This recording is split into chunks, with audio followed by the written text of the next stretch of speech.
Well, hey. We're here. Yes. Hey. Good morning, everybody. You'll be happy to know, Gary. We had a freeze warning last night in California, in sunny Southern California. Was that a freeze on money or an actual temperature freeze? Temperature, Fahrenheit thing. Honest to God, one of our local news stations said this is the coldest California has been in 60 years. Goddamn global warming. That's right. That's right. Hey, today is going to be, if you don't mind, Gary. No, you go for it, man. Let me jump in here. It's going to be some fuel up, if you don't mind. Yes. Very interesting show. The show brought to fuel up. We have joining us Mr. Chris Deperno, who is the MUFON state director for the state of New York.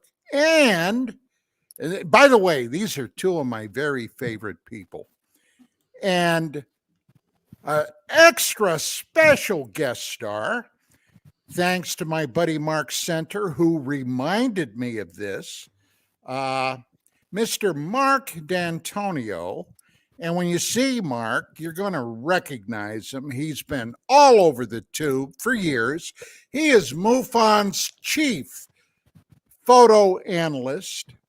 And since this show is primarily about UFOs, UAPs, the big news story recently has been these unexplained objects, or as the news services have been saying, UFOs, which, by the way, ladies and gentlemen, do not mean alien spaceships. Basically, UFO simply means unidentified object. But the big question is, are they truly unidentified? And why suddenly is the news media saturated with reports about this? And I'm going to tell you what my theory is. And it's going to touch on the very fringe of the political landscape when we talk about this. So basically, I would have warned everybody out there that if our show suddenly stops streaming, you know why. Oh, wait, this way. This way? No, that way. Yeah, that way. Before we get started, though, Donna, before you go down this, I'm not going to call it a rabbit hole because this is very interesting. I want to bring John out. Das Wolfen is here, joining us on UFO Wednesday. And let's go ahead and bring our guests out. You did a great job in introducing him there because I'm fascinated. This is going to school for me. I get an education every time you talk or you bring guys like this on. And so first out is our good friend, Chris Deperno. Hey, Chris. Good morning, everybody. Glad to be here. Thank you for having me on. Oh, it's awesome to have you here, Chris. And I'll remember next time not to send it by phone. I'll send it by email. Yeah, that would help. Yep. Just to make sure you can get here. And then, of course, Mark you guys have interesting last names. I got a feeling that there's some ethnicity here. Are you trying to say something about Italians now? I'm not saying you're Italian, but I'm saying Italians. Easy there, Chris. Don't worry. I'll take care of this one. Don't worry. I'll take care of this one. Oh, what's the matter with you? You don't know how to say it. Get out of there. What are you doing? So, okay, I went to Catholic school, just so you know, and I had this one nun that spoke Italian, and she would hit me all the time because I was apparently very sarcastic as a child. Apparently. And she whacked me in the back of the head a lot, like they do on Gibbs did on NCIS. She'd give me that little back of the head whack. And she would say, testadora escuch. That's the best I remember it. I don't know what. And basically what I was told is it means like, listen up, knucklehead. Or pay attention, knucklehead. That's putting it kindly. You know, we were not allowed to speak Italian in our household because my dad was a real big patriot. And he says, you're Americans.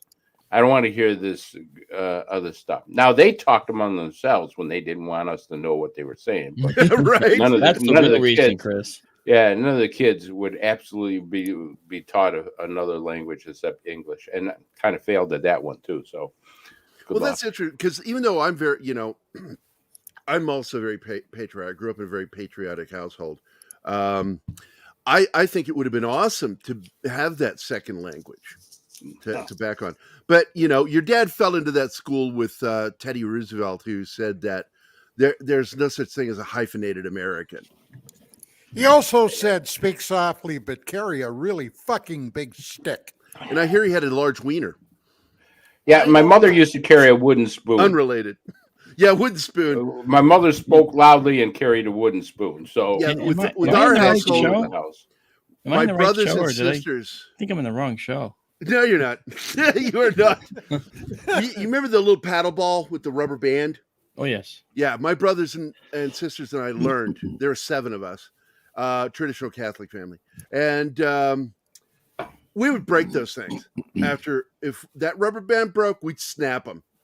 Because that was free paddling for the kids in their eyes. Oh, something to hit you with. Awesome.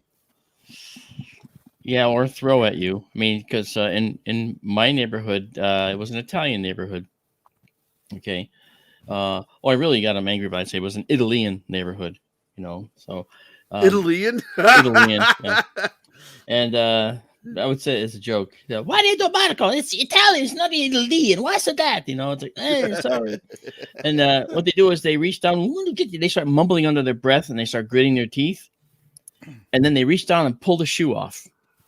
And I'm telling you, it's like, oh, they hit you from like 30 feet away. They practiced that. I'm telling you, they practiced that. It was something else. And I said Irish. The fact is, my family is like, I have all 6 of my siblings are half Jewish, except for me. And I had a different papa. I got a question. Is this the UFO show? God damn it. No UFOs today.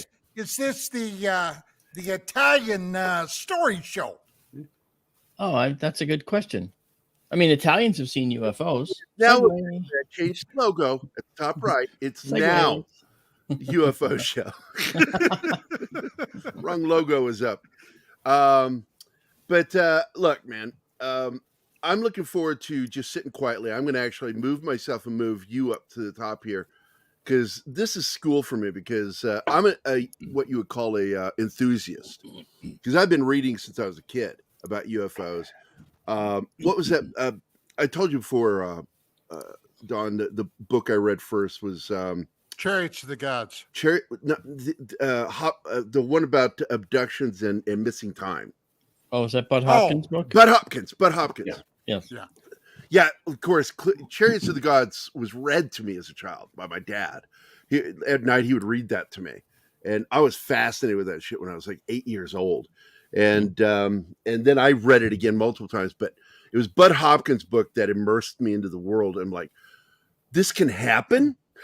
I think I was 12 when I first heard about Betty and Barney Hill, and I was just fixated with that shit. But, you guys have been baptized in it, been involved with it in such a way. So I'm a student and you guys are the teachers. So Don, take over the show now so I can learn. Okay. Well, when I was very, very... Okay, get back to seriousness here. Look, I've been doing this business for a long time. And when my wife and I were publishing UFO magazine here in Los Angeles, in LA, I dealt with basically everybody. I dealt with, of course, the people that were coming to the magazine with stories, photographs, etc. In a number of cases, I had to get in touch with people at the Pentagon, at NASA, and skeptics galore. And it was a very interesting evolution and education for me, especially dealing with government doublespeak. Now, I'm not going to get into that because we could totally sidetrack the show. But my basic opinion at that time was this: the government will never come clean about what this phenomena is. They will never be totally truthful nor honest about it. And for the most part, I think I've been vindicated in that belief. But then something happened in 2017, which kind of threw me for a loop.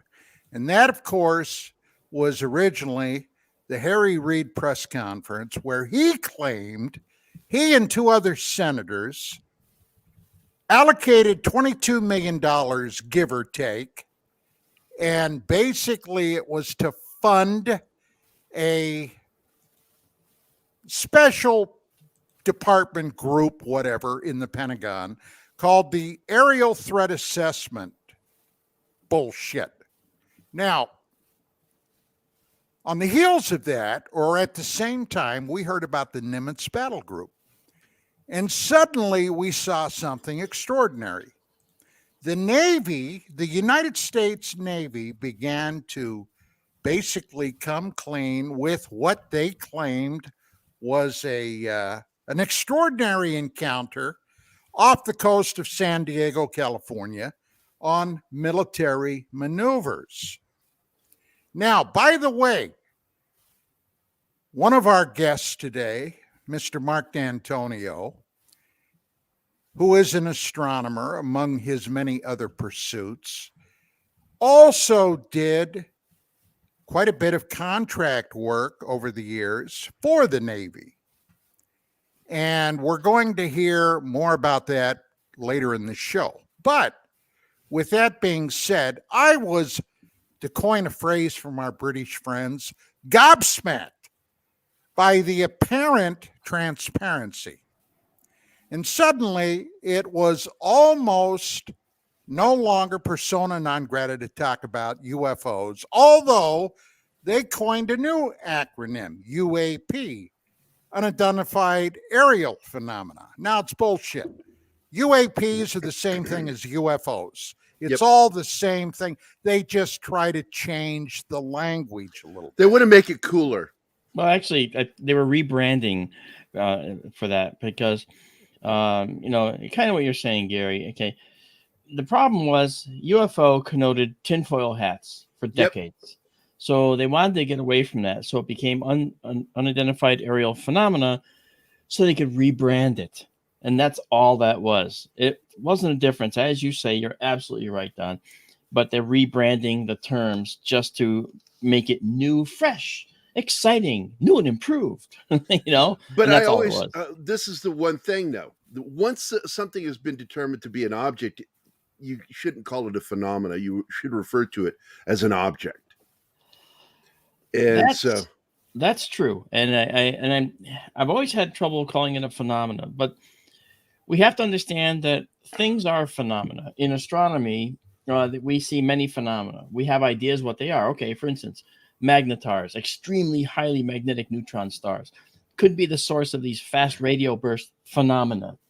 So we have theories as to what they are. We have theories as to how they develop, how they push out all this energy, billions of light years, and we can actually see it from so far away.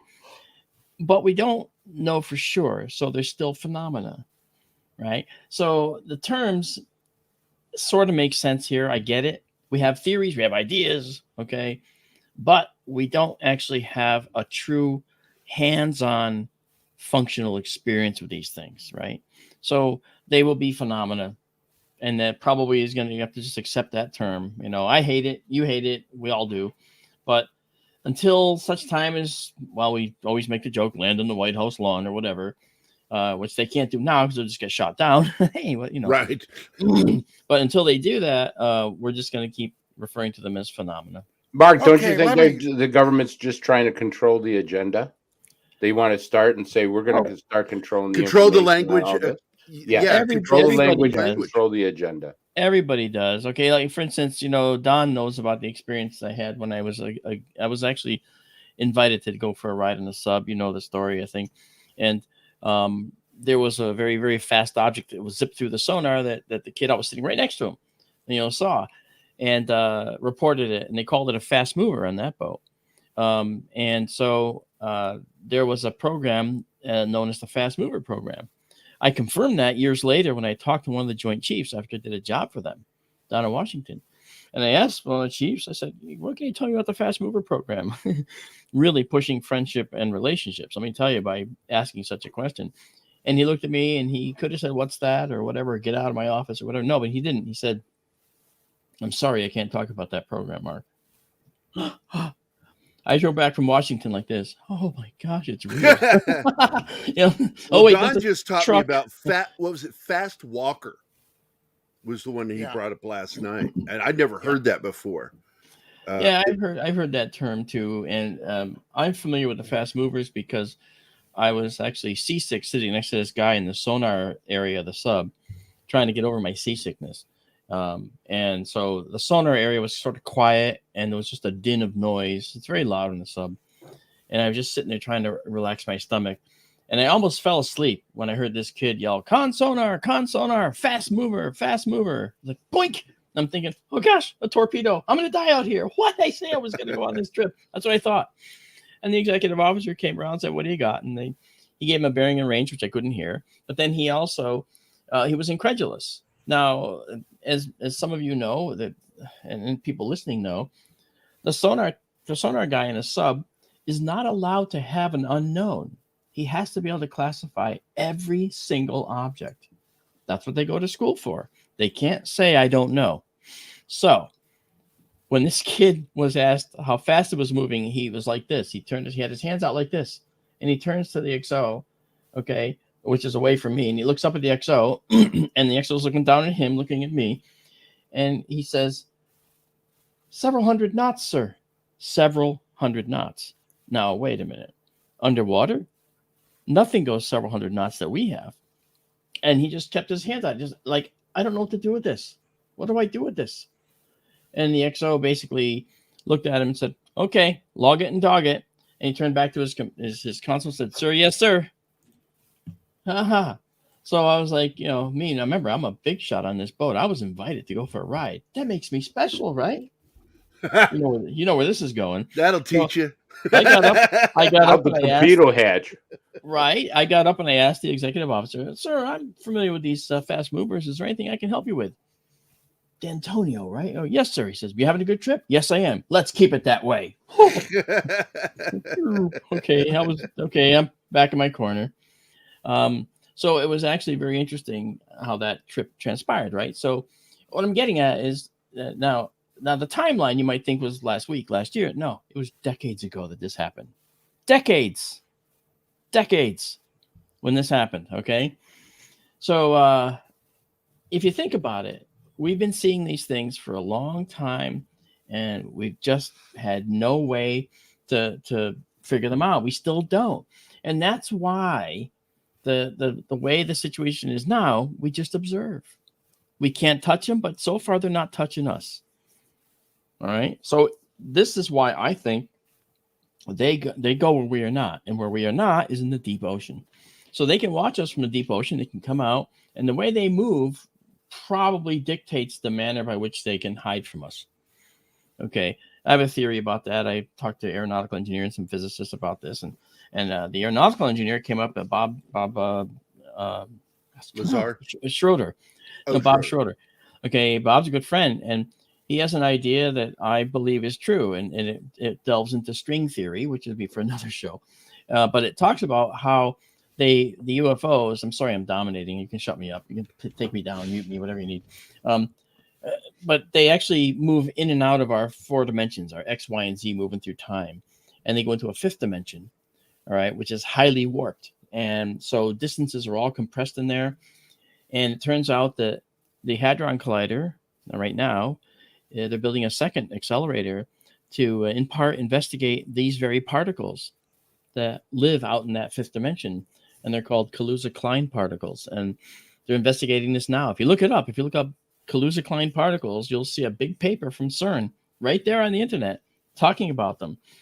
And if these particles are in play, then they could suck your ship into this 5th dimension where distances are shortened, so you could punch out of this 4 dimensions and punch in anywhere else. Well, that's been the theory for years, and now because of some research done by NASA, doubt has been thrown onto the string theory, and I've heard that there's some new theories out there of how it works. I'm still old school. I fall under the string theory myself.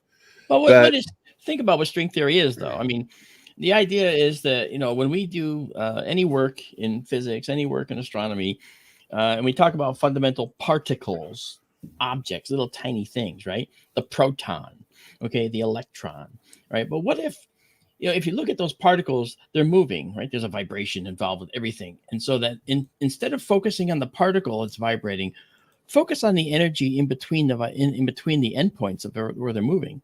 Mm-hmm. And that energy in between, think of those as the infinitesimally small strings, okay?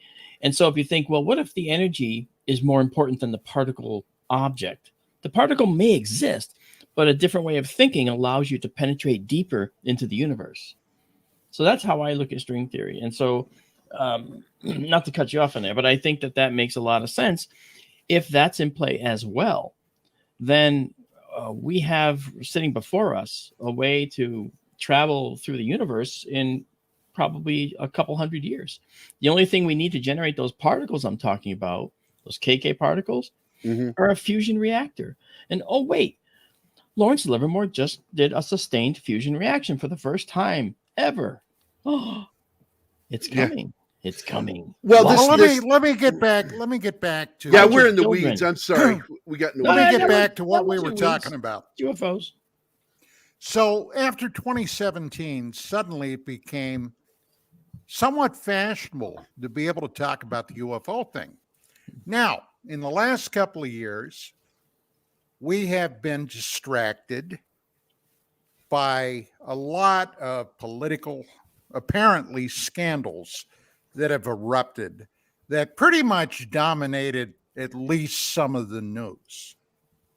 But 2 weeks ago, roughly, something very extraordinary happened. Apparently, what was a balloon traversed across the entire continent of the United States, carrying some type of package. It was determined to be a Chinese communist device of some type. It was known, pictures were taken of it, and after it passed over some extraordinarily sensitive American missile silos and bases, it went down over South Carolina, and finally the Biden administration, authorized the shoot down of this thing. Previously, they said, "Oh, we can't do it," but there was such a public outcry that I guess they felt they had no option other than to knock this thing down. They're still, incidentally, trying to recover the debris. But then something else happened. Suddenly, there were several more unannounced, unknown objects that started flying across the United States. They were subsequently shot down. Now, the news media, literally all over the United States, began talking about this. Now, I noticed something extraordinary. at least from my standpoint. As a matter of fact, I called up my very good friend Mark Center the other day, and I talked to him about it. And I said, this is my theory, okay?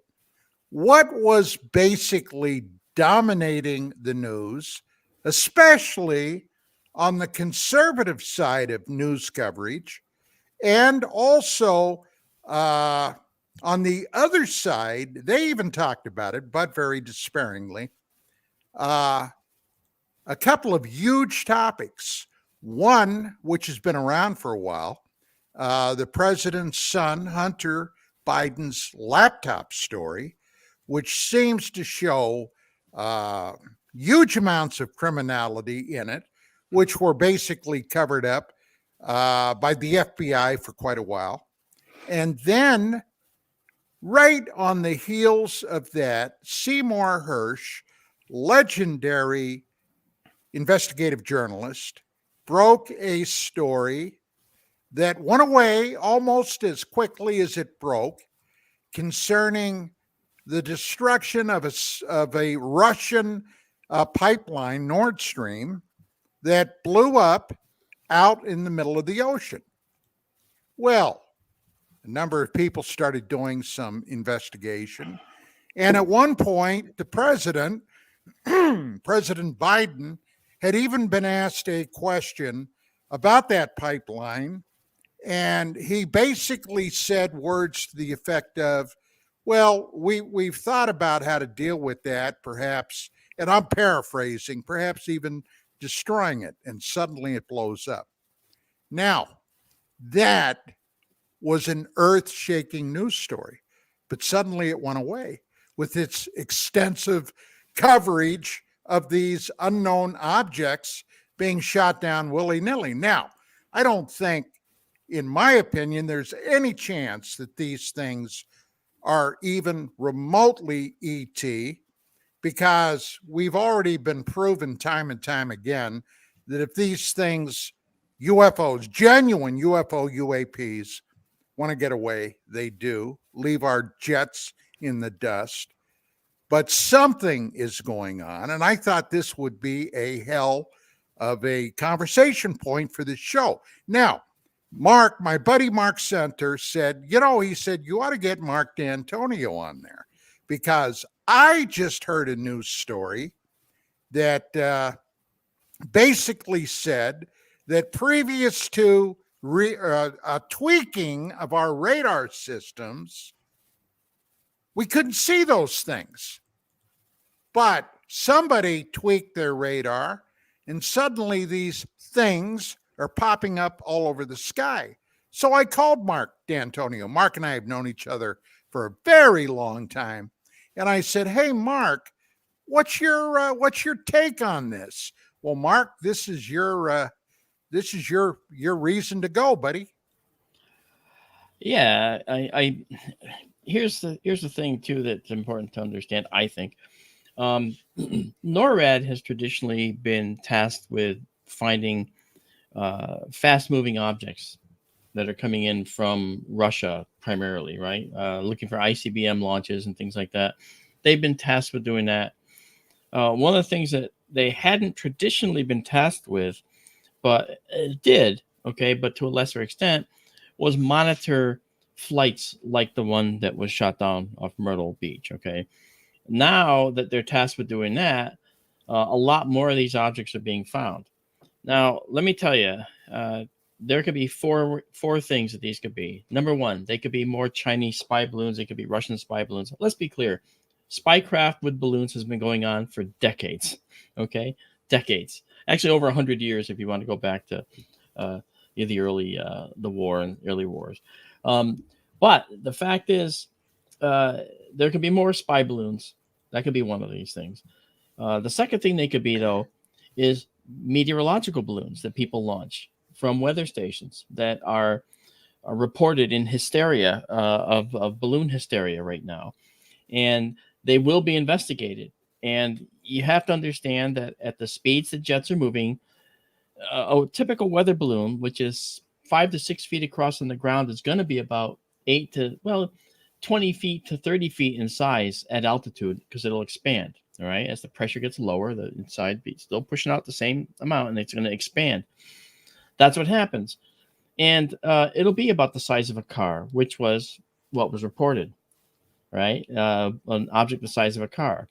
Now, in a jet moving 250 miles an hour through the sky, that comes and goes very quickly because you're moving on an object that effectively isn't even moving. Even though it might be drifting in the airstream, it's certainly not moving at the same speed as you.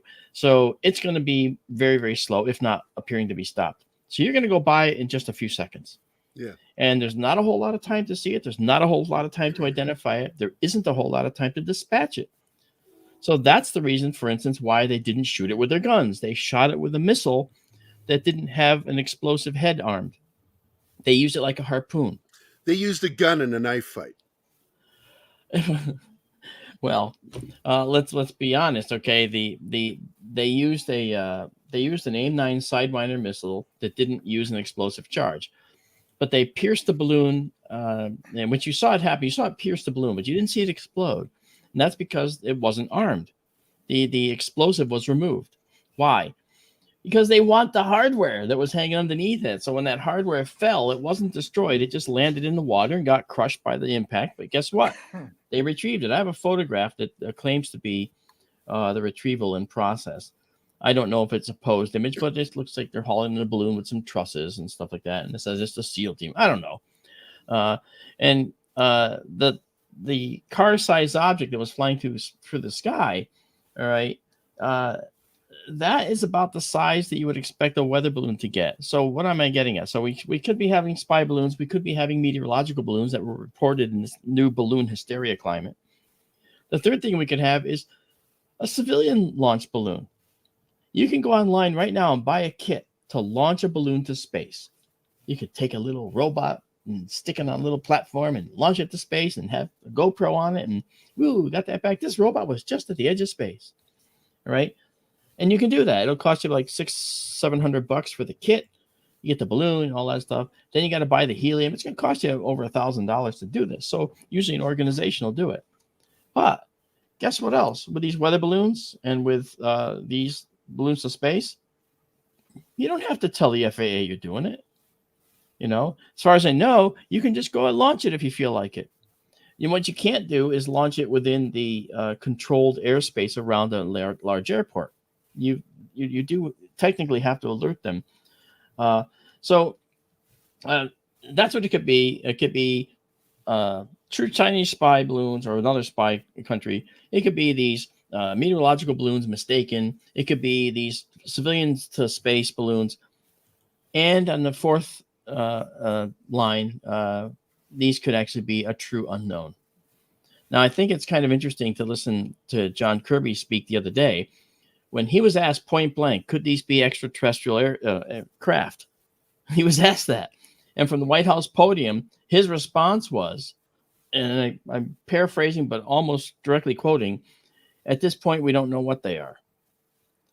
Wow. Now, that's kind of important if you think about it, because now we have an official government spokesman saying, we admit they could be that. You know? But they lie a lot, Mark. Oh, of course. They lie a lot. They do. And I've been on projects where they basically said when they were mistaken for UFOs, good, let them think that's what they are. But they're ours. And I convinced them not to do that because too many other photographers would start photographing their secret device they were flying around. And they thought better of actually allowing them to think it was a UFO because then somebody would get pictures proving otherwise. So they released a statement and all those photographers went home for that project. So, you know, so yeah, they lie a lot and they actually use the UFO as cover, the UFO topic as cover sometimes.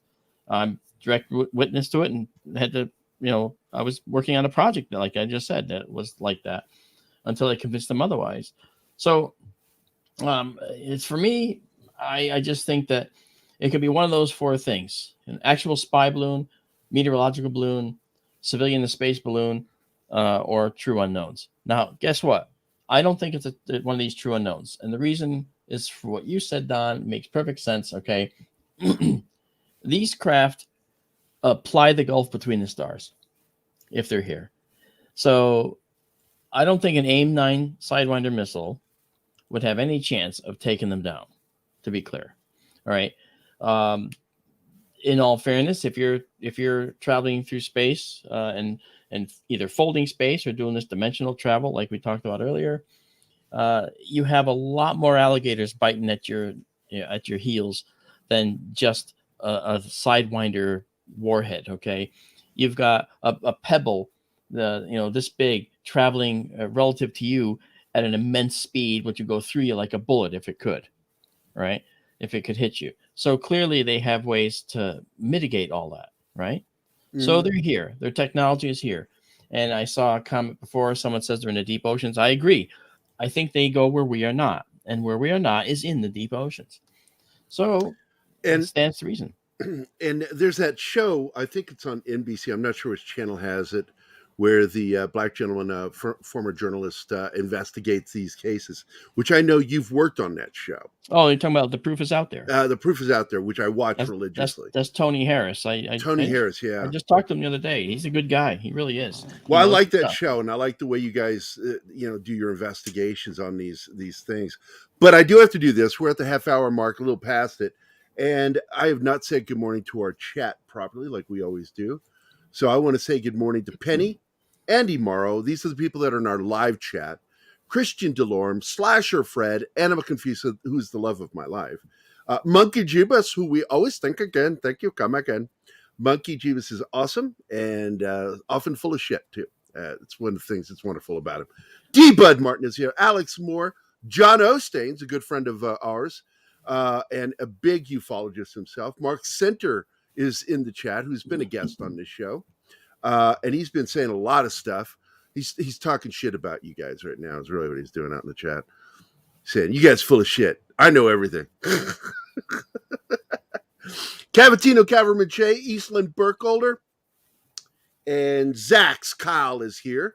And Fishbelly and Joe's Atmosphere, a veteran buddy of ours. Good morning, everybody. Hope everybody's having a good day. Plus, we have 2 super chats. Let me see if I can find those real quick here.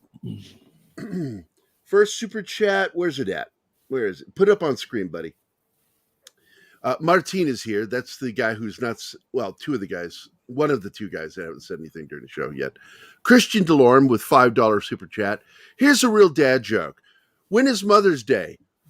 9 months after Father's Day. Thank you, Christian. And what was the other super chat? Again, from Christian Delorme, $5 Canadian. Hey, Canadian money looks funny, but it still spins. Columbus is a saint. I have no argument. Well, I don't think he's a saint, but he's a necessary historical figure. And people that syphilis, try to, I wouldn't be surprised. Those damned Italians. Thanks for that, Don. But anyway, I want to thank you guys for the super chats. For your super chats, I'll play a good video here. Let me see. Wait, there's more from Christian. Oh, Christian did more. My French Canadian mom had a wooden spoon too. I was happy when my dad came home. My mom settled down. Yeah, well, I got to tell you, my mom wanted us beat half the time. Wait till your father gets home. Wait till your dad gets back.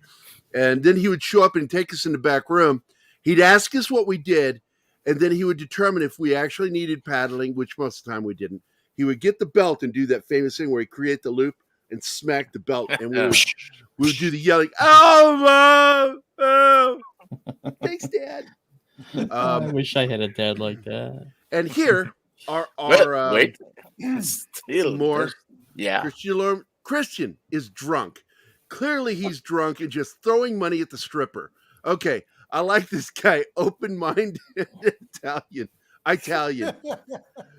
Thank you, Christian, for all your super chats. Sounds awesome. And then you get this one. I made this one just for Don. You got any good stories I could tell him about how cool Nam is? You know, there's lots of things you expect in war. Carnage, the sleepless nights. But what they don't prepare you for is the incessant use of Fortunate Son. And for the other sticker, you get this one. This is what happens when you don't give us super chats. Where's my money? You gonna give me my money? Where's my money, man? Where's the money? I saw that episode. I love that episode when they go to England. And that when he does the flinch thing and he ends up being hit by the bus, I about died. Look who's in the chat. Where's my money, Brian? Hey, Chris from Moonlight Productions, who just had his final show with us yesterday. Although he'll always be a panelist, he took a job with Apple, so he is going to be on the panel or in the chat. It's good to see you, Chris. Anything else I need to pay attention to other than saying good morning to everybody? I'm wearing my Pink Martin? Floyd Dark of the Moon shirt. Oh, are you? I am. Holy crap. I want to see it. There it is. Dark Side of the Moon. Yeah. We had some good comments. There were some really nice ones in the chat. I highlighted a bunch. Let's see. Mark Sinner, funny how we can shoot them down now, no problem, but we couldn't before. Interesting distraction. Let's see. What was another one? I like this one by John Ostains right here. Wondering what's worse, TikTok or Tic Tacs? Well done, John. I know John. He's a good guy. Yeah, we love John. Let's see. You know who we're missing today? Glenn Fleming from the UK. And is Alex here? Alex Moore? Yes, he's here. All right. Good morning, guys over in the UK that watch us. We have a very dedicated regular audience that we love. And I think it's important to pay attention to them because I love some of the stuff they say. Here's Monkey Jubas. Monkey Jubas says, by the way, he's a beautiful Japanese man. I don't know why I do the Indian accent. Because you're an asshole. I know I'm an asshole.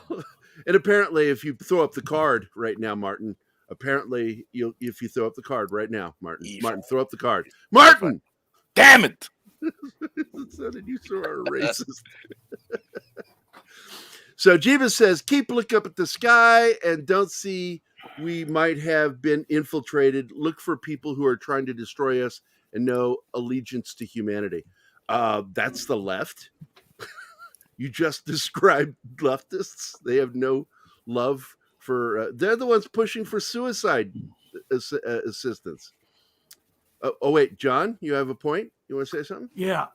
There's another thing that all this UFO talk is covering up, and that's the chemical leak in Ohio. It wasn't a leak. It was an explosion. Yeah. And if you guys want to know what a volcanic or nuclear winter looks like, go look at Palestine, Ohio. Phosgene gas. The same stuff the Germans used in World War One. There's another one in Texas, right? Yeah. No, Arizona. Well, look, we have had an odd amount of derailments across the country. But worse than that, our food distribution centers suddenly going up in flames all around the country. Egg production facilities as well. We had one here in Connecticut. And I'm telling you, there is a direct assault, and we're not hearing any intel on this. I absolutely believe this is an assault by leftists. This is a psyop. This is an absolute psyop. What people don't understand, and I believe this, if you look at the southern border, you look at what's happening, what are the two things that we got out of war? When the Japanese invaded Pearl Harbor, what did the admiral say? I think we just awoke a giant dragon, a monster, or whatever. And it's true. The United States goes to sleep, but if it's attacked publicly, horrendously, like that, we wake up and we become very patriotic and we seek vengeance. What happens at 9/11? 9/11 gets attacked. What happens there? You awoke that giant again, and the monster comes out, and we started B-52 bombing everybody. Now, our enemies are smarter. They're saying, we're going to take them from the inside, and we're going to do it low-key. Why blow up some big stuff when we can make Mexico a hostile environment, which they have now? It's been reported publicly that the cartels run 40% of Mexico. So now we got the southern border that eventually we're going to have to put U.S. troops on. If it keeps going the way it is, the Sinaloa cartel will take over the government there. We will have a hostile government there that's being backed by the Chinese. We all know it because look at all the fentanyl that's coming in by the Chinese. At the same token, what's happening? We're being distracted by all this Chinese spy stuff that goes on all the time, but they're making big news out of it. They're, saying we're going to have retaliation. And nobody's talking about Ohio. No, and that's it. How did the derailment happen? How did these egg production places get destroyed? If I want to do terrorist attacks, do low key, but hit vital spots, there you go. That's buddy. how I want to do it. And so, why is the government not talking about all this stuff? Because where's the DOT? Where's FEMA? Where's the EPA? Oh yeah, nowhere. Nobody showed up in Ohio. FEMA, nowhere to be seen. I this honestly is an incident believe that requires FEMA. Right. Yeah. But I honestly believe that we are in the middle of a psych operation that is slowly trying to destroy us from within rather than making a big, because, hey, you know as well as I do. For a while, dude. Absolutely. If you do something really crazy, the American people are going to jump up, join the Marine Corps, join the Army, forget about all this woke stuff, and beat you into the submission. And our enemies have found that this is an easier way to do it, and it's working. They've absolutely, because these have been going on for 2 years. These fires and the derailments, and they started getting pointed out 2 years ago. Nobody talks about it. Guys, why are they using the word UFO? They've never used the word UFO. Okay, I know they changed the narrative, they changed the brand to UAP, but all of a sudden, and then why does Senator Kennedy come out last night, and then his last thing he says, "You better lock your doors." What was that all about? Why? Well, why do they? What do you guys think that was? Because I heard that, and I'm like, what did he mean by that? Exactly. What did he mean by that? I didn't hear it, so I don't know what you're talking about. And he was interviewed, Mark, last night, and he was talking about how they just had a UFO briefing, and they're using all the words UFO. That's to deny, to say if something doesn't go right, they could say, well, we weren't using UAP, we're using UFO. But everybody's in a panic because they're using the word UFO. I can't tell you how many phone calls I get now saying, oh, my God, are the Martians invading? I says, wait a minute, I'll go look out the window, see if they're on the front lawn. No, they're not. Say yes and hang up. After screaming, say yes. And hang up. That might happen on the next one. But the bottom line is that last night when Senator Kennedy was given a rational speech, at the very end, he goes, you better tell people to lock their doors tonight. That's scary to have somebody say that. Somebody else said something that was very menacing, not menacing towards us, but for us. And it caught my attention when they said it. And it's like, that's concerning when you hear shit like that. By the way, I like that comment File 13 had. Would you put that back up, Martin? What? This started in 2012. I worked for these clowns for a long time. And in my opinion, it started in 2012.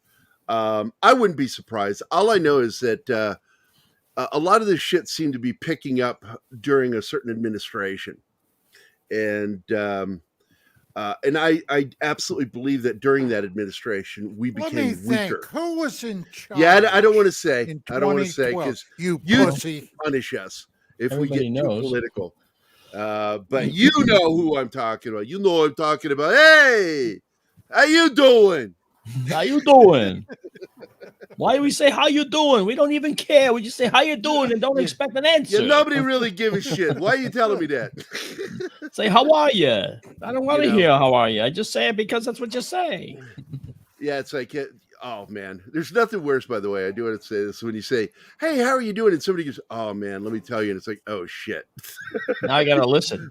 Oh crap! I really don't care. I gotta go do stuff. Let me just kind of say, John, I agree with you. I find it impossible that you still haven't recovered any of the wreckage from the 3 UFOs Well, when that we we have know all kinds of sophisticated. What's that, Mark? that we know of, Chris. That we know. yeah, of. Yeah. it's always that plausible deniability. Yeah. You know, oh yeah, I guess it's believable that they couldn't recapture it. Yeah, whatever. Yeah. I mean, the dead horse UFO. Okay, to the point of the show. Actually, the dead horse UFO that they shot down. That dead horse is above the Arctic Circle, right now, and there was a fake photo set going around showing the supposed crash site of this UFO and dead horse. It was total baloney, and the reason I know that is because in dead horse right now, it's February and it's dark. Okay, they have a dusk and then darkness with lights on. Okay, so this showed like a daytime photo with the sun hitting the thing in the air. It's like, yeah, no.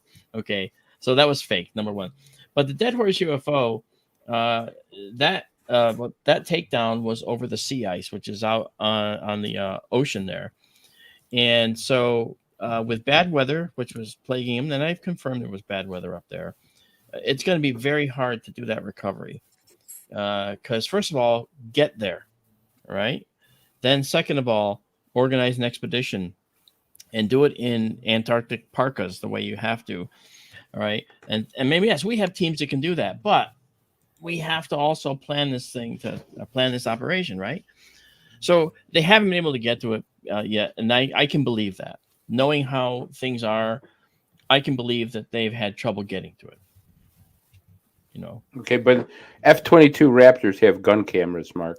They haven't showed any film or anything on it. That's true. In fact, that they tape anytime they have an encounter, that's all captured. So they have capture of this. Now, keep in mind that it's not going to be as good as, for instance, the Fox News footage of the balloon getting shot down, okay, or the China balloon off Myrtle Beach. They actually showed it, and you could see the Raptors flying underneath. You could see the missile penetrate and go through, okay. They did it live. Martin Willis caught it live, and if you saw his video, he captured from the ground in Myrtle Beach. He was looking at it when it was shot down, just by chance. So he's got a great video out there too.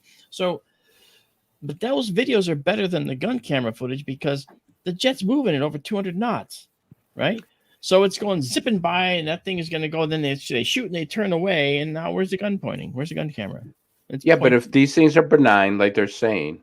Yeah. What's the harm of releasing these photos? What's the harm? What's the harm to say, hey, look, this stuff is benign. It's not going to hurt you. You know, it's real simple. It's real simple, Chris. This is the least transparent administration in decades. I agree with that, actually. There you go. It is the least transparent while claiming to be the most transparent. I know why they're not showing the pictures.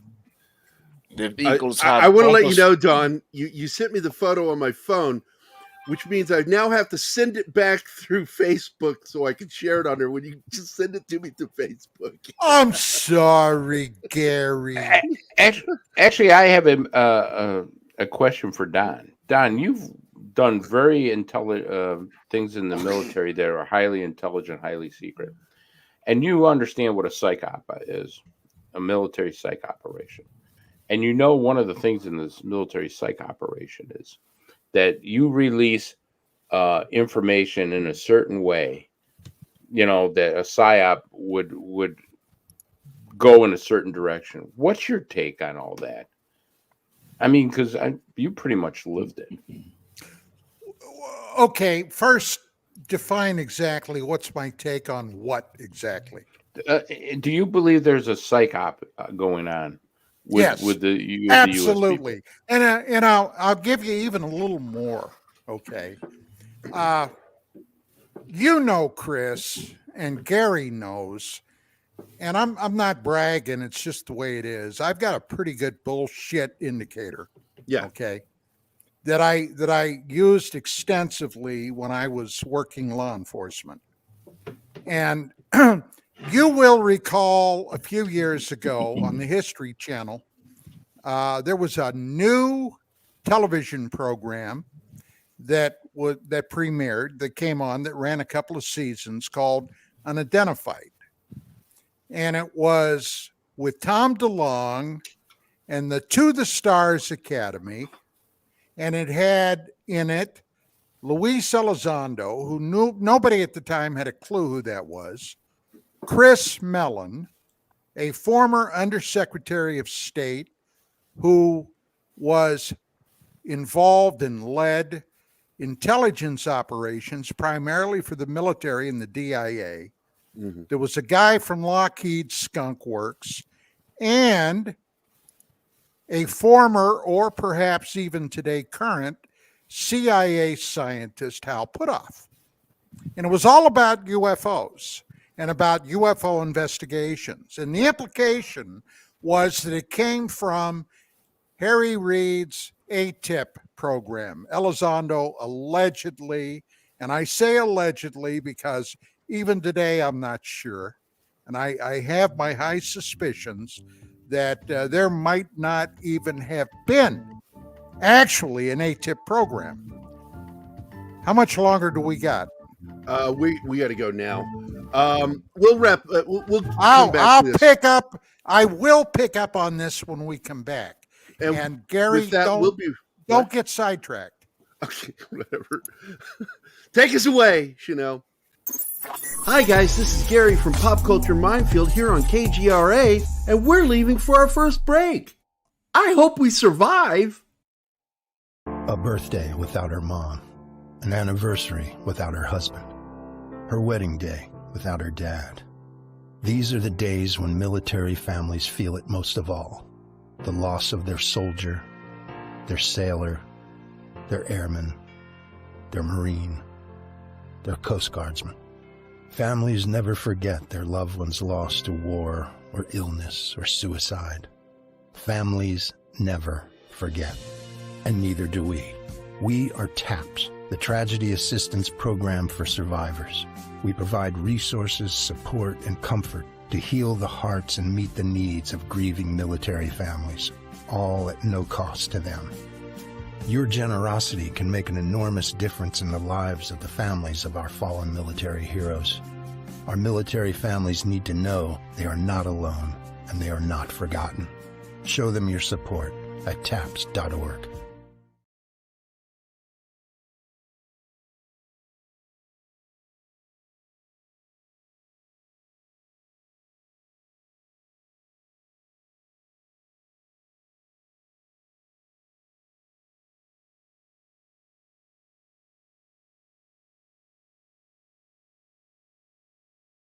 Question facing humanity is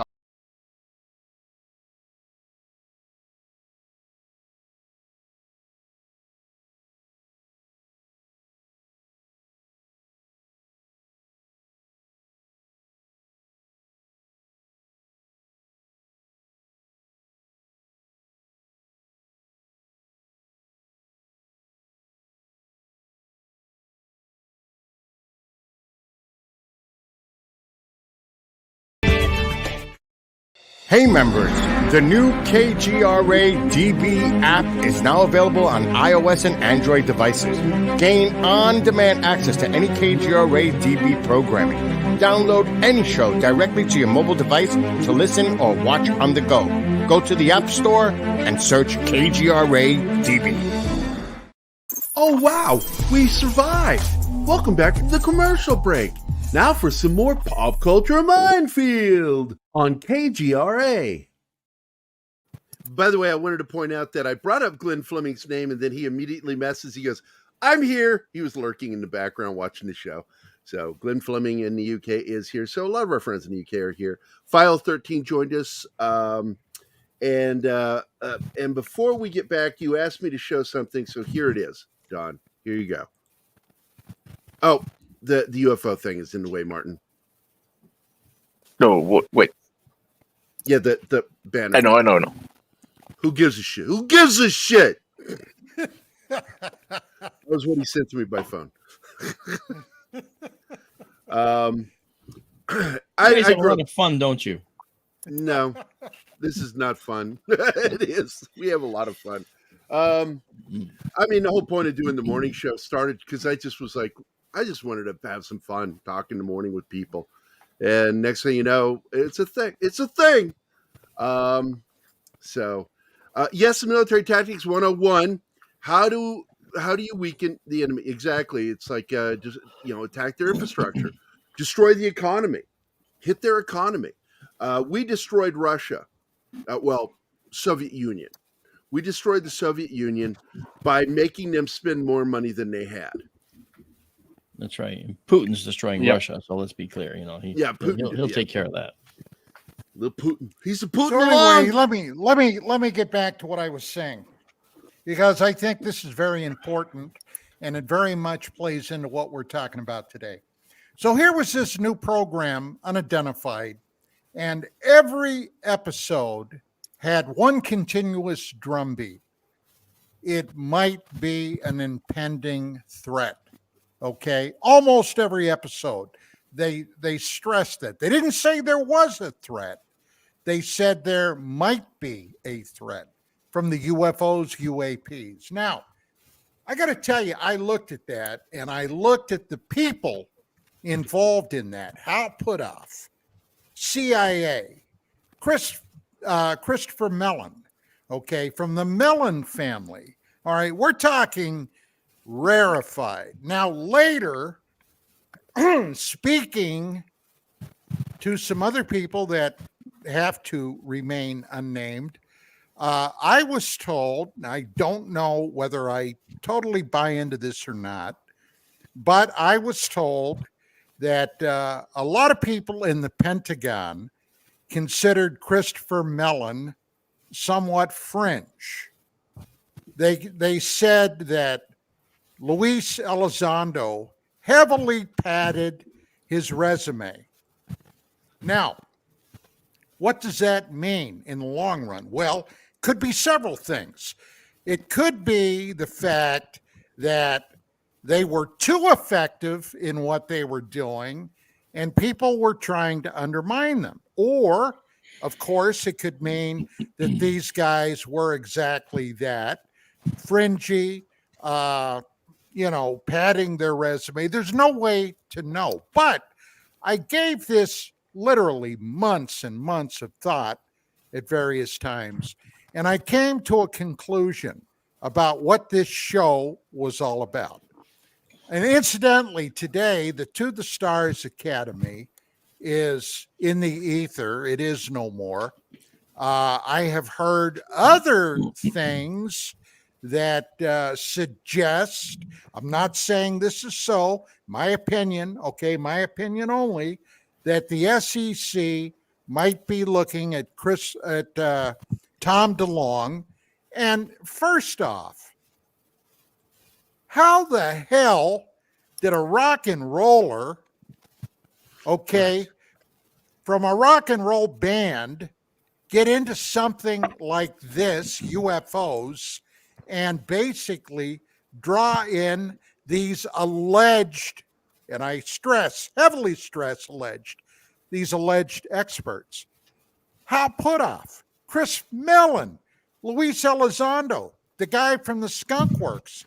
I mean, holy shit, there's something going on there. So my conclusion was this, that perhaps there is something coming down the road at us that's going to be impossible to hide when it gets here, or this is one of the greatest dog and pony shows of disinformation that the Pentagon has ever launched. Okay, I'm not sure which, but hey, Chris, that's my answer, buddy. I don't know. Well, I got to tell you, Don, Andy Morrow in the chat sent me an image, and I think this is important. We need to show this.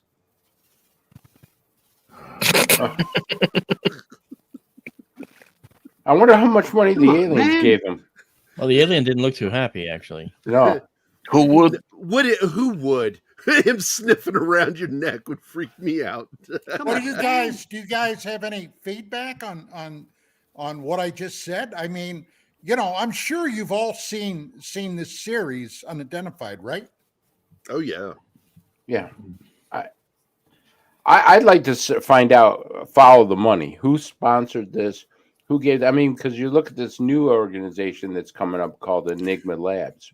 Well, I was told, Chris, that $22 million that Harry Reid appropriated with the help of two of his senatorial buddies went not to the Pentagon, but to Robert Bigelow. Bigelow, of course, from Nevada, and Reid, I was told, were asshole buddies. And hey, let's not get sidetracked. Reid was one of the most corrupt public officials ever in office. Okay. That guy had decades of investigation by various law enforcement agencies for, among other things, land fraud. Okay. So, and Nevada, look at Nevada. Nevada, with all those ultra top secret military installations out there. Okay. Basically, the feds control Nevada, not the Nevada state legislature. Well, and you're right, Don. I mean, the best way to follow about an organization is follow their money. Find out where their money sources are from. And from there, you find out a hell of a lot about them. And I'm looking at this new organization called Enigma Labs, because I mean they're posting jobs, paid jobs that are like $100,000, $200,000 jobs that they're putting out there. My understanding is they got $7 million from a big benefactor. Who's the CEO of Enigma Labs? What is their money breakdown? The whole bit. I mean, that's one of the things. What government agencies are actually behind them? Well, we are living in a time right now, today, in 2023, as we do this show, that is as corrupt, top to bottom, side to side, institution by institution, of any time in our history. Okay. This makes the T-Dome scandal look like small potatoes in retrospect. We are really, and I've said this to everybody that knows me, we are presently inhabiting a genuine, very big, very deep bucket of shit. Yeah. And by the way, when it comes to the question of who's funding this, can you drop the comment and banner for a second, Martin? Wait. I'll show you. This is my response to that. It's George Soros. George Soros is one of the biggest financial benefactors for a lot of the stuff going on in this country. He is, throughout his life has, built a fortune that he has gone out of his way to try to destroy economies. He was booted out of France, booted out of the UK, not allowed to go back because he tried to destroy their economies. And then what do? We embrace him and bring him into the United States. And he's been waging a war against our economy. And I believe that he is at the center of a lot of this stuff that we were talking about earlier in the first hour, that he is financially backing a lot of this destructive psyop stuff that's going on in this country by the left to destroy our infrastructure and destroy our economy because they want their one world order, which of course is clearly leftist all the way. And I consider him to be probably one of the most dangerous men in the world. You guys... I'm not going to disagree with that. He is totally dangerous. He's not dangerous because he walks around with a gun. It's that he weaponizes money and uses it to destroy economies. Yeah, he tried to destroy England's economy. Yeah, well, like I said, he was booted out of France and the UK, and I think another country. Hungary. He's banned in his own. He's exiled from his own country. Yeah. Because once again, he was playing tic-tac-toe with the economy. and trying to destroy it. And you can't do that, man. He's destroying the justice system here in the United States. Absolutely. I mean, I get calls from cops all over the United States, and they says, Chris, you're not going to believe how bad it is here in New York, how bad it is in Los Angeles. He is seeding the country wherever they have a majority Democrat with leftist, not just politicians, but people in the justice system. Prosecutors. Yeah. And it's very dangerous. As a former uniformed and then detective police officer, I got to tell you, some of the cases out here that have popped up in the local news, and I got to be very honest, I very seldom ever turn on local news. There's just something about local news, the asinine and inaneness of the people on the tube. It just makes me crazy. But some of these cases, you know, people going in, robbing a freaking business, a store, okay, and then being arrested and released without bail. It makes me insane when I see that kind of crap. And why is that? Because that son of a bitch that is Gary, that son of a bitch. That is the Los there you go, Angeles guys. You were waiting for it. You got it. You got it. Tell us what you really feel. Okay. Gascon. Tell us what you really feel there, yeah. It's mind blowing. Here's the amazing thing, Don, and I don't want to get too off the UFO topic, but the one thing that I'm getting calls on is that the people that are defending themselves, even legally, the cops that are defending themselves, citizens that are defending themselves, are getting arrested. They're getting charged. They may get it dismissed in court down the road, but they're bankrupting these people. They're making everybody pull back from trying to defend themselves. I'm telling you, there's cops that go, Chris, we don't understand this. We got it on video of a good shoot, and the guy's indicting him. We got citizens who defended themselves, and they're indicting them. Well, that's the thing, is there's this move towards, and we see it in the school system too, zero tolerance. I told my daughter years ago, I said, if somebody fucks with you and you realize it's going to happen, the shit's going, take the first punch and I will defend you to the hilt. Don't ever start a fight, but you finish one. And I said that to my boys too, but my daughter was the one that was the fighter. She was the one that would like lay somebody out. I love my daughter. And, but you know, the zero tolerance is part of that. And they're trying to do that in society now. They're trying to filter that zero tolerance into society to where it's now criminal if you defend yourself or defend somebody else. And this is absolutely the move of the left. This is not something that somebody who believes in liberty does. And we don't have, I tell people all the time, we don't have freedom in this country. We have liberty. If you think you got freedom, as George Carlin says, go to a store and just try to walk out with something. That shows you we're not free, but we have liberty. And liberty is something that you have to keep. And they're trying to take it away all the time. We see it with government officials who constantly say they give us our rights. The government gives us our rights. That's not how it works. We give the government a certain amount of leeway and freedom, but they don't give us our freedom. But they believe this. You look at some of these political career pros in DC, and they actually really fucking believe that they're the ones who dictate freedom and liberty. And well, obviously it's the Bill of Rights. Okay, absolutely. So, you know, and you hear people all the time on the left going, "We need to get rid of the Constitution." It was written by, you know, it's like, do you know the only reason why we're still standing? Because we are the most successful republic in the history of the world. Because unlike most republics, we have a constitution. You know, here's your republic, and here's a writ that tells you how to protect and keep it.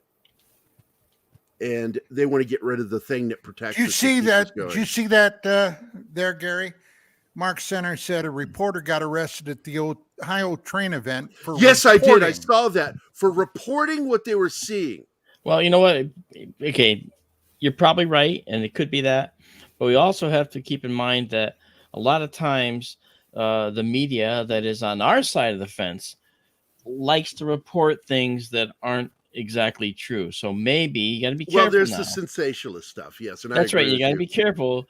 I'm a Yeah, big he fan might- of Western Journal, but I know reading their stuff, it's like, But did this reporter, that's not for a real instance, thing. Did this reporter, for instance, violate being told this is a no-go zone? Don't go in there. If you do, you're going to be arrested. And that's what he did. So he might have got arrested. And so they're conflating it to say just for reporting the event. No, he probably violated the perimeter. Possibility. Yep, I agree. And you got to be careful. And we have to be better than this when it comes to that. So if that's true, then that is actually makes people angry, and I think that's what it's doing. It's generating anger. But if it's true, then there should be realistic anger there. But if it's a sensationalist, like you said, thing, then let's be careful about that, right? Let's not fall into the same camp as the other side doing this crap. All right, let's just look at the facts and say, well, it was a good arrest because he violated the rules. Okay, he was told and I not to go agree in with there, you. and he did, and that's. I just don't want to. I don't want to ever be a person who is wringing my hands and hemming and hawing. I would rather make a decision and be wrong, found to be wrong later, than to have been caught waiting too long. I got you.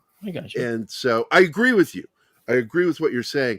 But at the same time, it's my military background. It taught me, be decisive, make a decision, right or wrong, stick with it, apologize later if you were wrong.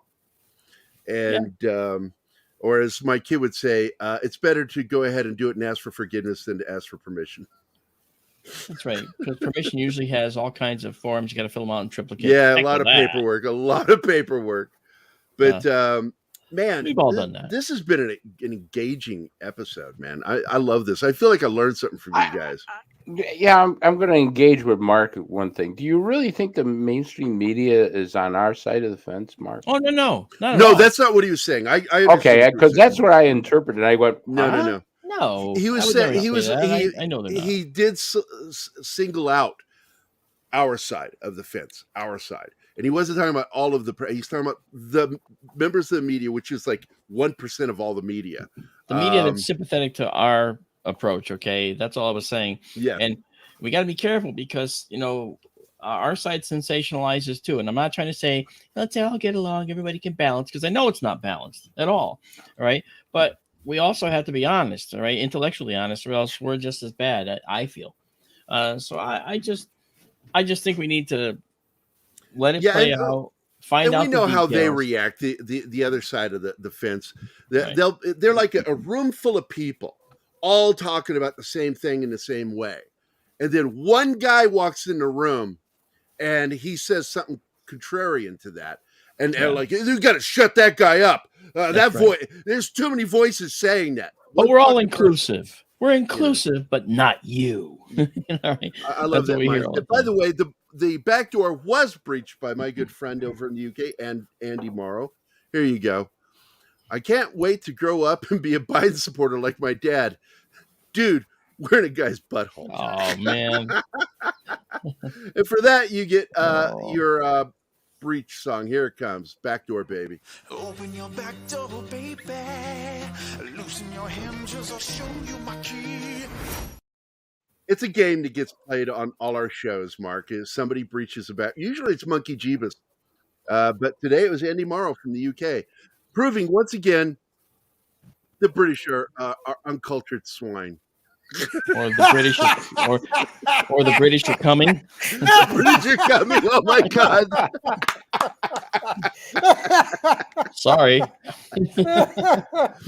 Oh my God! What's this?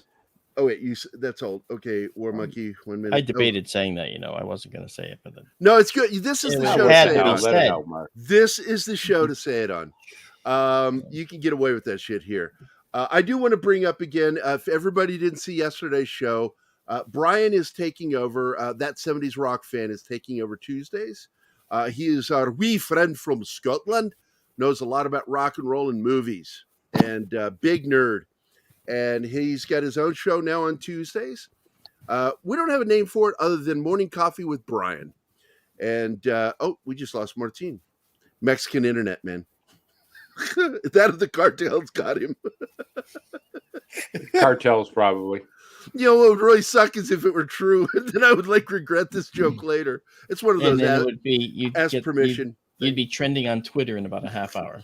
Gary jokes about showrunner being taken by him. What is it? What is that group called? Something 13. MS-13. MS-13. Microsoft makes gangs. Yeah, they do. It's part of his plan to get rid of X amount of the population by 2033. You know, I have hated that guy since the 90s, and it's just so fun to finally see everybody finally jumping on the bandwagon and hating that guy.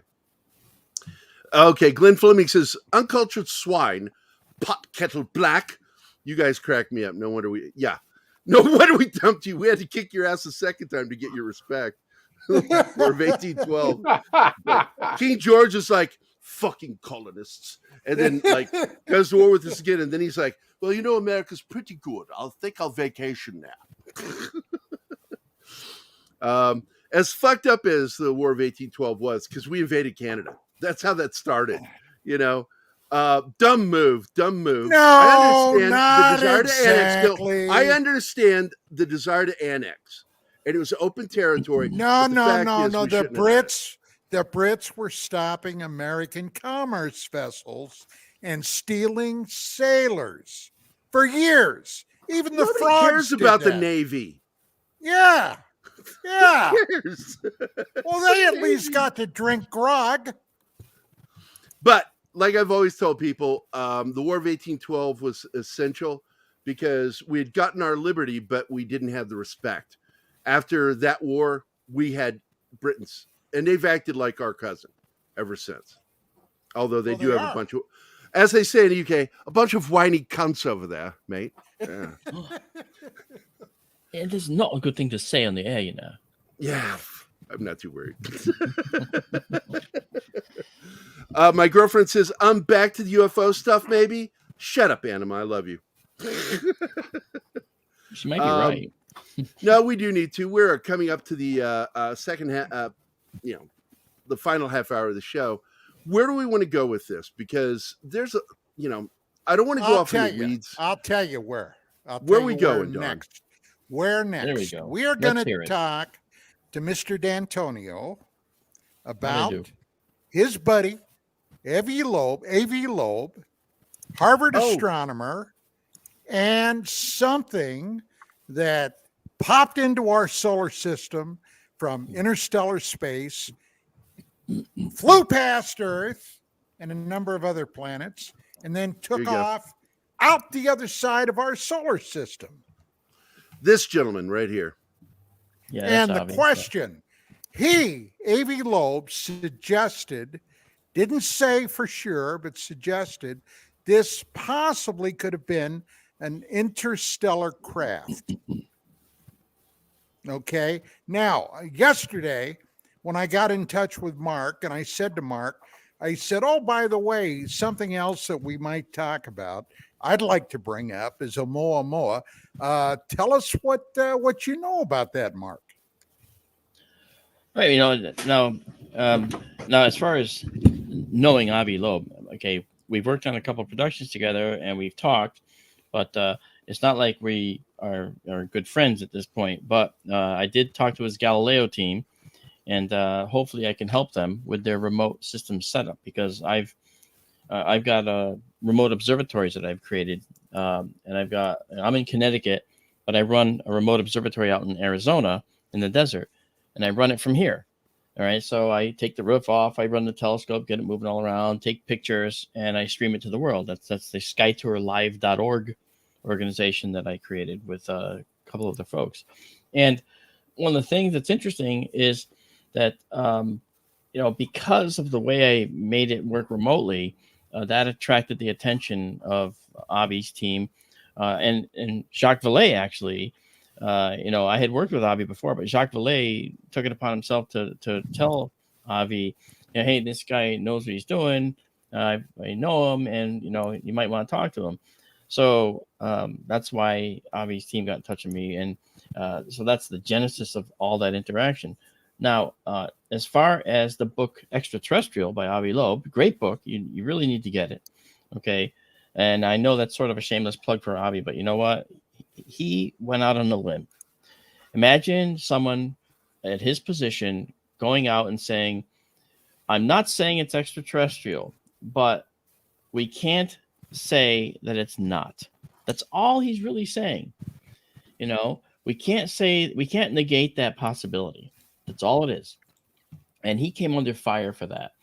So the academic establishment wasn't ready for this. Now, what is Oumuamua? Oumuamua was at first thought to be, 10 times longer than it was wide, right? And it turns out that, in fact, it's not a long spindle like they thought. All right, initially, right, or that was reported widely. It's actually like a pancake, like this piece of plexiglass. Okay, It's sort of like a pancake. This is not a model of it. This is a neck massager, but that I made. But it represents a rough idea of what Oumuamua looks like. So it reportedly went out incorrectly, saying it was like a spindle. It's actually like a pancake. So when Oumuamua came in, it came in from a very high altitude into our solar system, meaning an angle. So it came in at a very steep angle into our solar system and went out at a very steep angle. And that indicated to us that it came in from outside of our solar system, and that it was something that was an interloper. And it's not the only one. We've had others. Okay. There was a comet that came through here just recently, and the comet came in at a similar angle. And because of its nature and speed, we thought, hey, this comet has to be from outside our solar system. So we know of rogue comets, we know of rogue planets even, and we know of rogue asteroids, and we know, and Oumuamua is potentially one of those. But when we talk about what Oumuamua actually is, we really don't have the best idea, because it was actually captured not as it was coming in, but as it was leaving. So it went out and it left our solar system now to go to yet another stellar location for all we know. But the shape and the actions it took as it left were very interesting, because it looked like it wasn't doing a typical ballistic trajectory where it would come in and just go out like in a hyperbolic orbit or a parabolic orbit. It looked like something else. So it looked like it changed its orbital dynamics as it left the solar system. That fact said to anyone looking at the physics of the orbit, the celestial mechanics of the orbit, was that this object could not have been just an ordinary rock. There had to be something more going on. It increased speed too, Mark. Yes, and the thing that the change of the speed, the change of its characteristics on the way out, this meant that it was probably either something that sudden, like a comet, suddenly started outgassing and sending out gas like jets, okay, like comets always do, except there was no indication of it. There was no indication at all of a jet of gas of any kind coming out of it. So that kind of negated that. So what else could have caused the speed increase? Well, if you have it flat to the sun, then maybe the solar energy hitting it could help push it out of the solar system. All right. And that was kind of, I think, where Avi Loeb was going with this too, saying that maybe this flat face of this pancake shaped object was actually being impinged by the solar radiation, and perhaps can't deny the possibility that maybe this was intentional. Maybe this was what they call a solar sail. Now, I worked with Douglas Trumbull for many years. Doug passed away, unfortunately. Visual effects, great. A big fan of his. Yeah, Doug and I are very good friends for many years. And one of the things that Doug talked about, we had a production we wanted to do that was about a solar sailing spacecraft that goes interstellar. Now, necessarily those are generation type ships, because you're not going to be able to get a ship to go up to light speed using a solar sail, but it will go to a good fraction of it. So you would have generations of people living out their lives on there.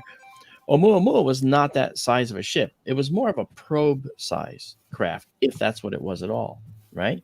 So Oumuamua's shape, characteristics, the way it left our solar system, led us to believe that maybe this thing is a solar sail, possibly. I mean, you can't negate the possibility. And that's all he was saying. He came under tremendous fire for that. And I don't think that was fair, because How dare he have an open mind in science? Exactly, right? I mean, I had an open mind at age 9. At age 9, and Don knows this.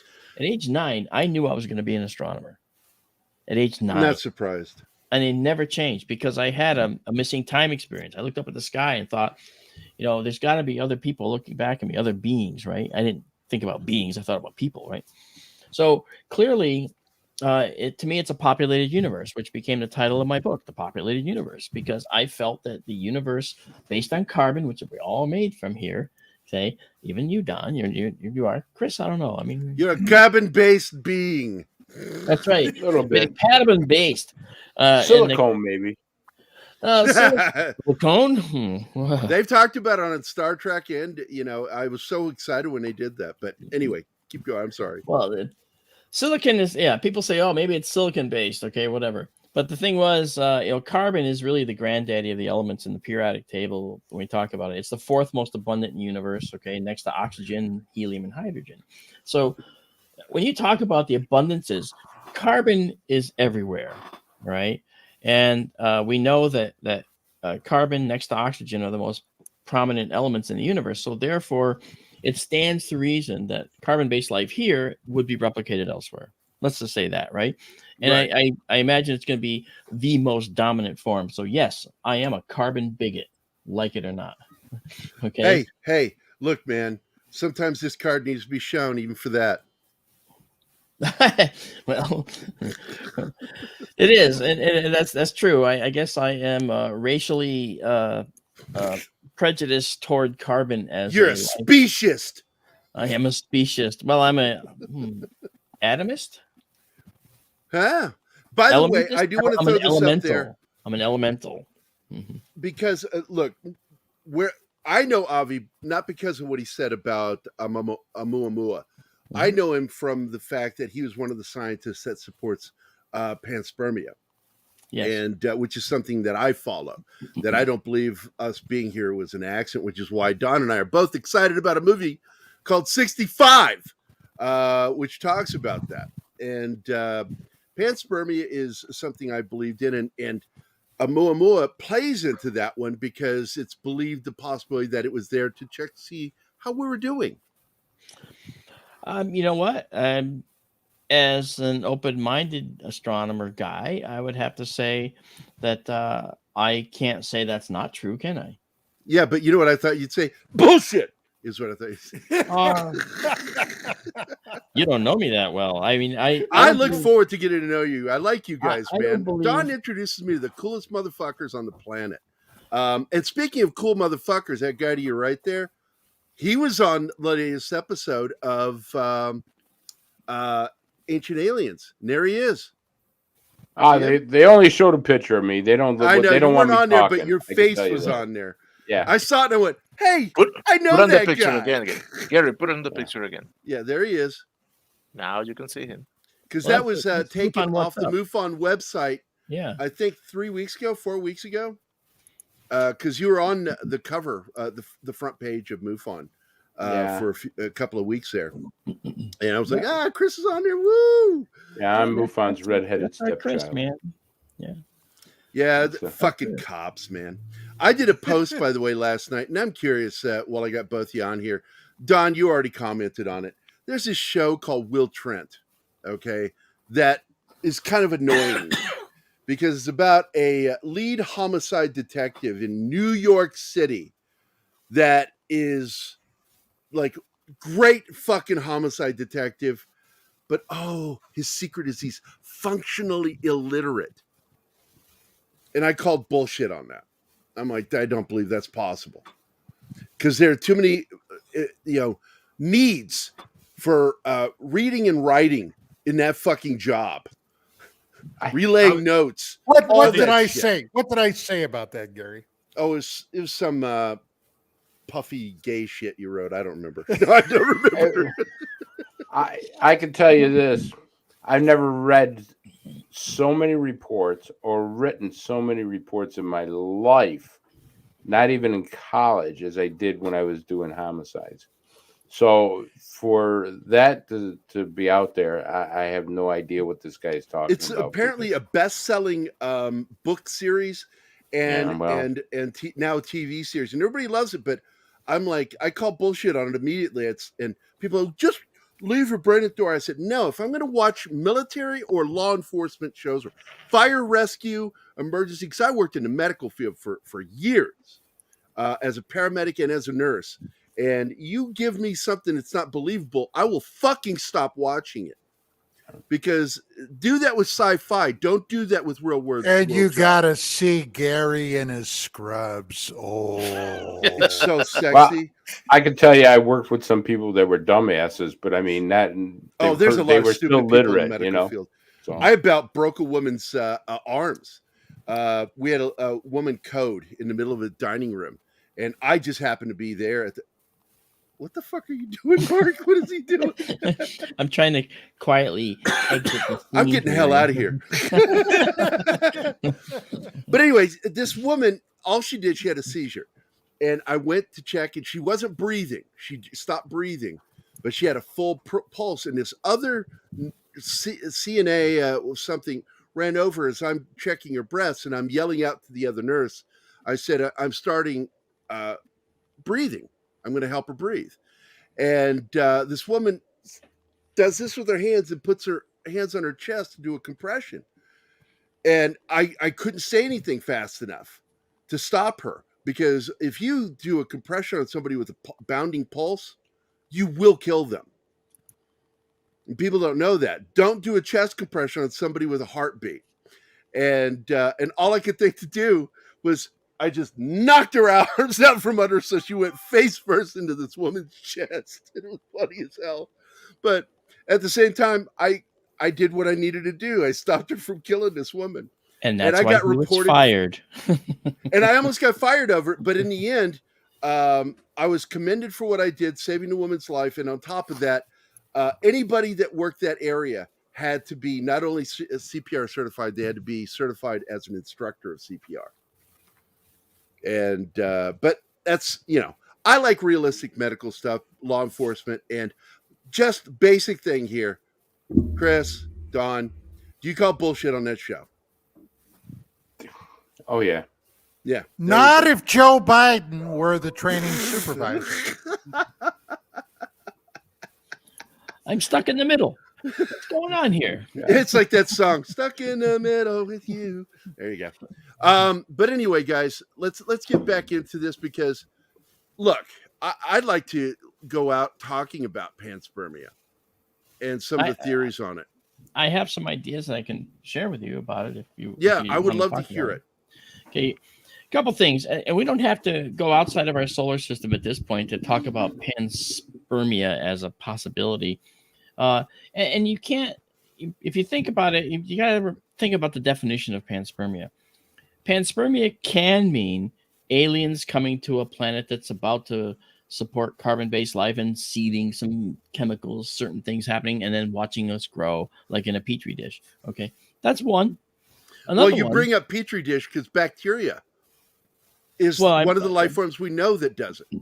Yes, I mean, and also, depending on your technology level, we might be viewed at the level of some insects or bacteria by a far more advanced race anyway, right? So right, that's possible. But the other option for panspermia, another one, is to think that maybe the many impacts of comets and asteroids that have struck the Earth, and there have been quite a few, actually, quite many, thousands, if not hundreds of thousands, or millions even, of objects have struck the Earth. Now you might say, what? When? In the early formation of the Earth, during the early bombardment era, we actually had tons of asteroids striking us. Our planet was molten more than once and sent that way by all these impacts. Okay, and how many of those impacts carried potentially organic material? How many of those impacts impacted the Earth that had started to partially cool and were partially melted in the atmosphere, but landed on a rocky planet and spread their goodies all over the planet to then replicate? How much of that could have occurred? Well, it turns out that that's a definition of panspermia. One of them is that happened. Comets delivering hydrocarbons and carbon-based compounds to our planet on impact, okay, could have delivered lots of water. Asteroids delivered lots of water as well, and the planet itself would make water from the hydrogen and oxygen elements that are here through geothermal and geologic processes. On top Mark, of all, Mark, yeah. let me just bust in here for a quick moment with something that happened about 10, 11 years ago in regards to this. Dr. John Brandenburg, who's been on this show, I've been friends with Brandenburg for over 30 years. Worst rocket scientist ever. Wrote an article for one or two science publications back around, I think it was like 2011, 2012. It was during the Obama administration that they intentionally suppressed. And it involved a meteorite that had come down. I'm sure you'll remember this, Mark. Antarctica? And I don't recall if it was. I'd have to go back in my files. The one that had like amino acids in it or something like that. Yes, they opened the meteorite up, and there was an organic goo in it. Yeah. I remember the I don't know if it was goo or actually what looked like it would look like potentially potential amino acids. Now I do know that is actually something that has happened. There was a famous meteorite strike called the Murchison meteorite, okay, and that had amino acids in it. All right. Now one of the nice things about meteorites when they land on an ice sheet like Antarctica is that they're sitting on the surface. Okay. And so they can just go strolling along. And if you see a black rock, it's a meteorite, guaranteed, because you're sitting on top of ice. Where else did it come from? You know? So a lot of meteorites have been found in Antarctica. The Murchison meteorite actually had amino acids in it. And that's something that, again, that could be what we call panspermia without a doubt, right? I mean, it's spread by a meteorite hitting the Earth. Well, And so we had something like that happen back in 2001 over, was it Indonesia or India, where a meteor had an airburst and then suddenly they had that red rain. And they looked and there was something not normal found in the red rain that was biological. And okay, I don't remember that. It sounds like that sounds like it was Kerala, India, I think. Kerala, okay. India. And it happened in 2001 and it was an airburst meteor. And then all of a sudden there was red rain, and it scared the shit out of me. Well, I know the red rain thing. That's happened before, actually, and it's been the it's result happened of a couple of times. It's been the result of algae blooms, okay, in the nearby lake or ocean. That one's different. That one's different. The water spouts pick it up, and next thing you know, you've got this red rain that falls for quite a while. A lot of it's oxidization with iron and shit like that, algae. That's right. Yeah. But with this one, it was unrelated to that. It was in the middle of a country, and it occurred immediately after a meteor burst. Meteor burst in the air, and so scientists were very concerned by it because it had biological makeup that wasn't normal to the area. Yeah. Well, I mean, that could cause serious problems if true, right? I mean, but that's like, part of panspermia. That's how things, because bacteria is absolutely, because we've said how many times on Earth that we've said a disease came from the Congo or China or whatever. Maybe it actually didn't come from there at all. Maybe it came from a meteor, because that's been a concern since the 60s. Or a comet. Keep in mind that our sun puts out copious ultraviolet radiation. Ultraviolet radiation You're not supposed to obviously get a bad sunburn for obvious reasons. You get skin cancer as well. It's Right. also causing mutations in our DNA over time. And it's these mutations, this rich assortment of mutations that have made this radiative adaptation of new species that come out, right? The strongest continue, the weakest die off, right? So that's where we come from. So, but the whole concept of the panspermia doesn't end with meteors and comets striking the Earth or red rain in India. It doesn't end there. We have to go back several billion years to when Mars had an atmosphere that was much more dense, much more like our planet, but it was a lot smaller, and its atmosphere was blown off by impacts striking it and by a loss of the magnetic field around Or Mars. as Brandenburg said, 2 nuclear blasts. Yeah, I don't buy that at all. Sorry. I call Well, BS on that. We would have to disagree on that one, Mark. Yeah, and we will, because I don't think there's any evidence of nuclear blasts on Mars. Xenon 129. Yeah, I know. But the thing is that you have to look at the natural occurrence of all these substances. And I want to go down that rabbit hole. Yeah, we can do a show on that if you want, though. We should. Yeah, we're down to the last 10 minutes here. So okay. Well, let me just mention the last thing then you guys can mute me, put me away. Oh, we're not going to do that. But or censor me. Right. No, but the truth is, the other thing is when Mars' atmosphere was blown off, a lot of Martian meteorites made their way to our planet. We've found them in Antarctica. Right? It's like, wow, this composition is just like Mars. This could be one of those space rocks that's been out there for billions of years and finally made it to us. All right. So if there was early life on Mars, it is somewhat conceivable, that the process by which that material is delivered to the planet could also deliver some carbon-based compounds to our planet, depending on the nature of how it was blown off, the nature of how it got through our atmosphere.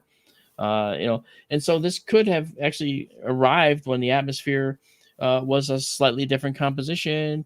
And so when it got to here, it landed and percolated in the ground, and bam, that's Martian panspermia, right?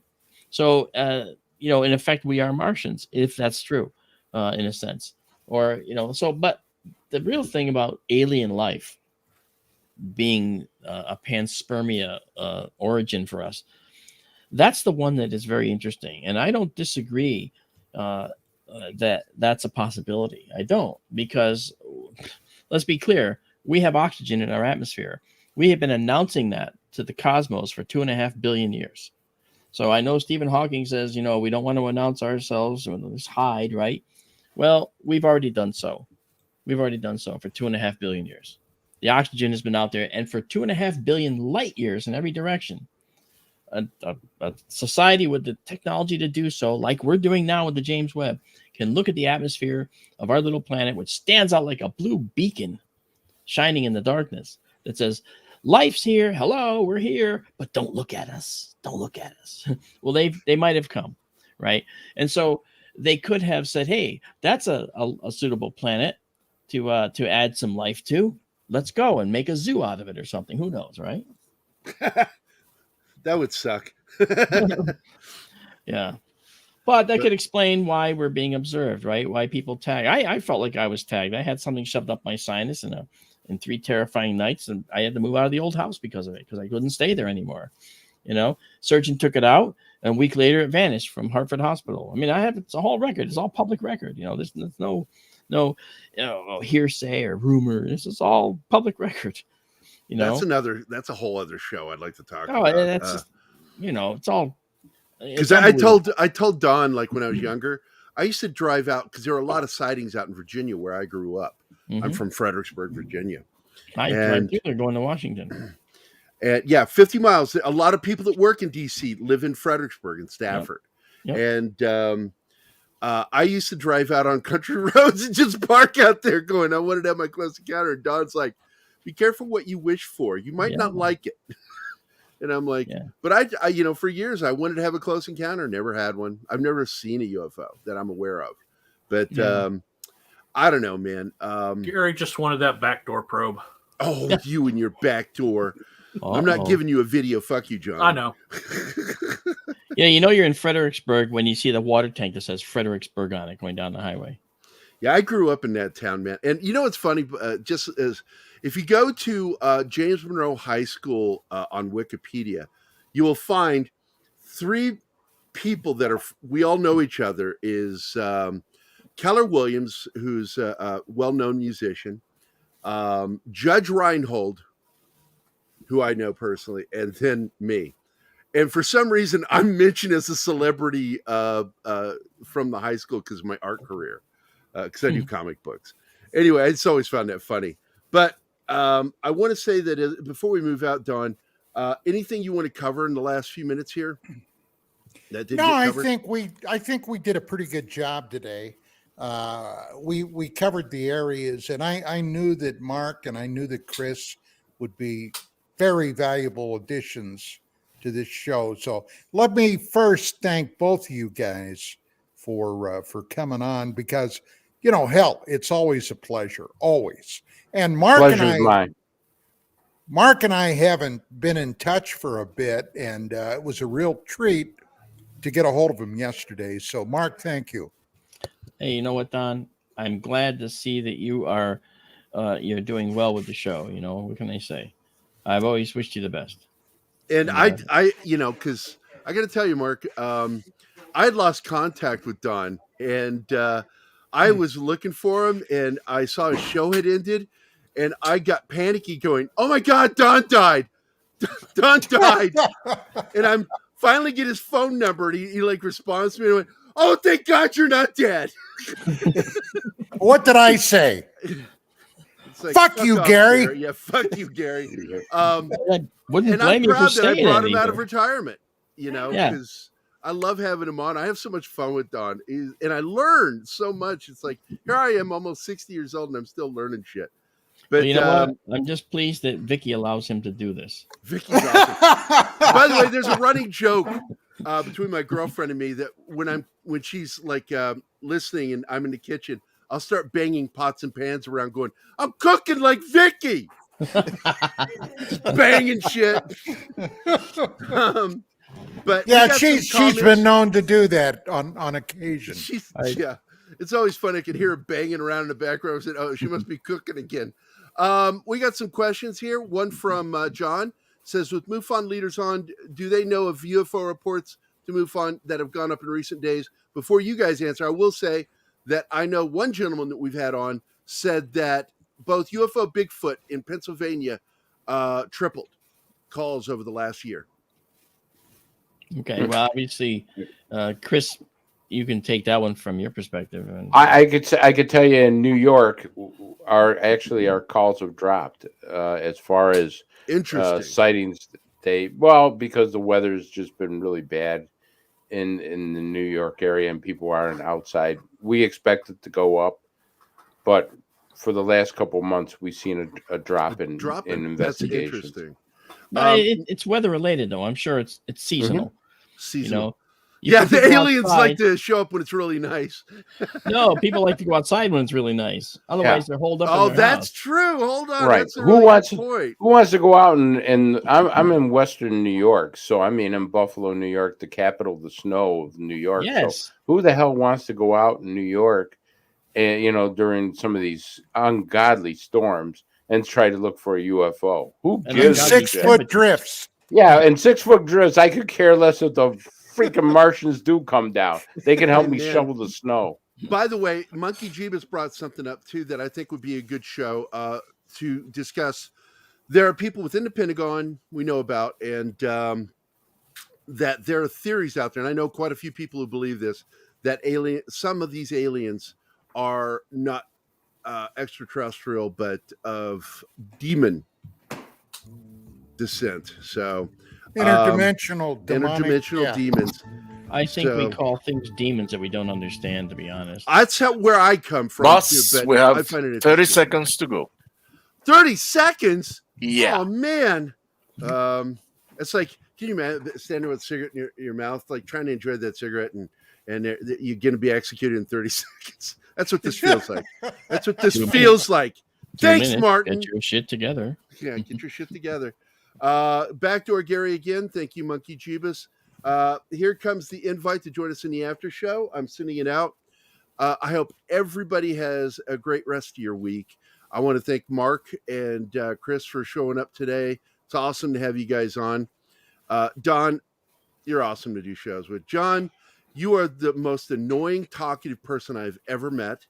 You interrupt the show constantly, and nobody can get a thought out when you're talking.